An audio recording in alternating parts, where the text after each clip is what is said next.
Hello, আসসালামু আলাইকুম। ঠিক এবিসিতে আপনাদের স্বাগতম। আর চাইলেই আমদানি বা বিক্রয় চলবে না। বিটিআরসির নতুন সিদ্ধান্তেই তা স্থগিত করে দেওয়া হয়েছে বা বন্ধ করে দেওয়া হয়েছে। আমি আমি বিশ্বাস করি না। আমি বিশ্বাস করি না। আমি বিশ্বাস করি না। বাংলাদেশে আর সিঙ্গেল ব্র্যান্ডের রাউটার বিক্রি হবে না। কি সাক্ষ্য প্রমাণ আছে তোমার কাছে? বাংলাদেশের ঘরে ঘরে ভার্চুয়াল জীবন ছাড়া জীবন এখন অচল। তাই বিটিআরসি সিদ্ধান্ত নিয়েছে সিঙ্গেল ব্র্যান্ডের যত রাউটার আছে তা ব্যান করে দিবে।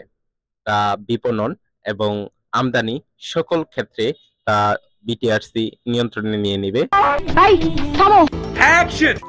তাই আগামী 1 এপ্রিল থেকে যা বাজারে ওয়াইফাই রাউটার বিপণন বা বিক্রয় করা হবে তা ন্যূনতম বা বাধ্যতামূলক 2.4 থেকে 2.483 গিগাহার্টজ থাকতে হবে ও 5.725 থেকে 5.875 গিগাহার্টজ অবশ্যই থাকতে হবে।